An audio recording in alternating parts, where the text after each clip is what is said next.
তো হিঙ্গলগঞ্জ বিধানসভার ভবানীপুর ২ নম্বর গ্রাম পঞ্চায়েতের ৬৫ নম্বর বুথের বিজেপির এজেন্টকে মারধরের অভিযোগ উঠেছে।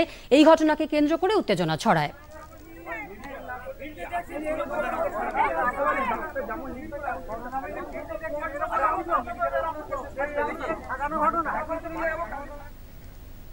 মিনাখা বিধানসভার কালীনগর গ্রামের ৫৫ নম্বর বুথে বিজেপি কর্মীকে মারধরের অভিযোগ উঠেছে তৃণমূল কংগ্রেসের বিরুদ্ধে।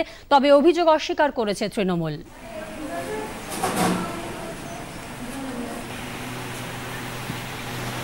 আমরা ৫৫ নম্বর বুথে এজেন্ট বসাতে যাচ্ছি, এজেন্ট বসানো হয়ে গেছে, আমরা আসছি। কোন পার্টির?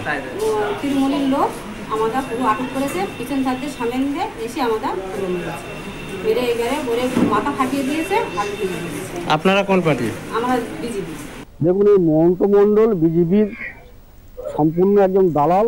তিনি নাটক করছেন। তিনি জানেন যে রেখাপাত্র বসিরহাটে তার কোনো স্থান নেই, তিনি বিপুল ভোটে এখানে হারবেন। হাজী নুরুল ইসলাম তৃণমূল কংগ্রেসের যিনি ক্যান্ডিডেট, তিনি মমতা ব্যানার্জির আশীর্বাদ ক্যান্ডিডেট, বিপুল ভোট এখানে জয়লাভ করবে। তাই হেরে যাওয়ার ভয়ে এসব নাটক করছে। সন্দেশখালীর খুলনা অঞ্চলে দক্ষিণ খুলনার ১৭৭ নম্বর বুথের ৫০ সদস্যের তৃণমূল কংগ্রেসের পঞ্চায়েত সদস্যের স্বামীকে মেরে মাথা ফাটিয়ে দেওয়ার অভিযোগ উঠেছে বিজেপির বিরুদ্ধে।